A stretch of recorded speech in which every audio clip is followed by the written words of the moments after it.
Welcome back to another episode of the Bible in 1 Year with the Preacher's Husband. Today we're going through Isaiah 35 and 36.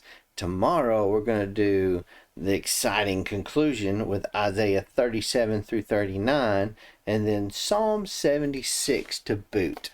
Sounds exciting to me. So, chapter 35.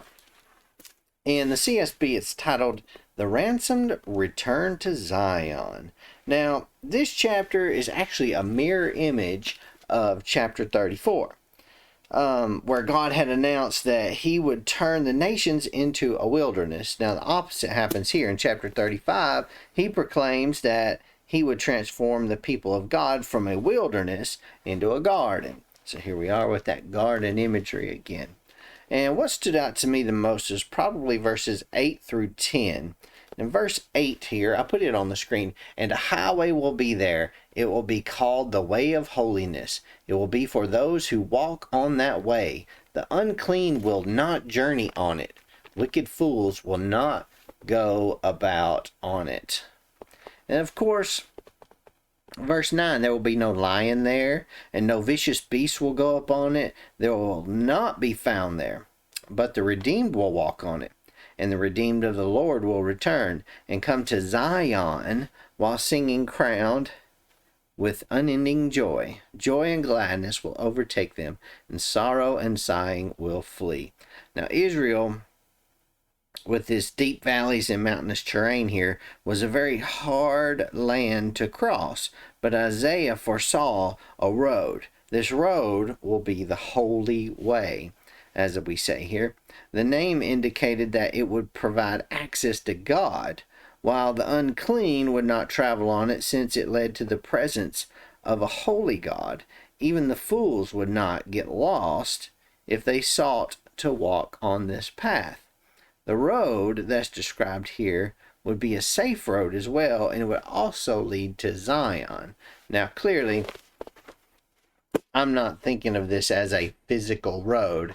When we think about the geography and all of Israel, I'm thinking that the way of holiness, a daily walk with God down this path, down this road that God is leading us. I don't see this as a physical thing. I see this as a spiritual thing.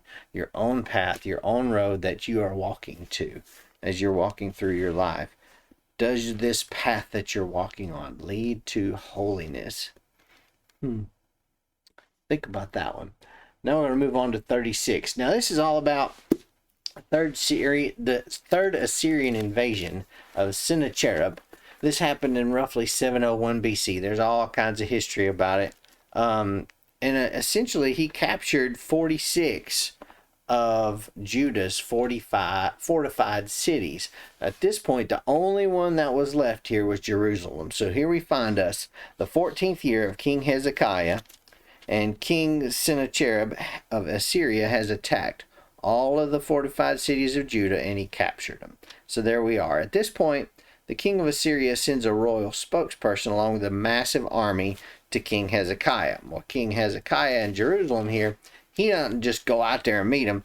He sends a group of his folks out there too, but he has a specific direction to them. Do not answer this dude, okay? Do whatever you do, not answer.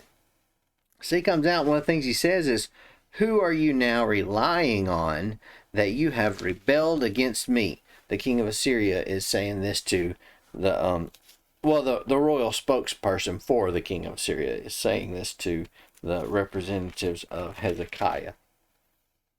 And I found it very interesting that they kept questioning, who are you relying on? They even mentioned Egypt. Are you relying on Egypt? They are not reliable at all. Basically, that Egypt was a splintered reed of a staff that will pierce the hand of anyone who grabs it and leans on it. In other words, if you're trying to rely on Egypt, it's just like maybe grabbing the stem of a rose. It's beautiful and you think it's going to be wonderful and amazing, but you grab it and you get stabbed with a thorn. You get hurt.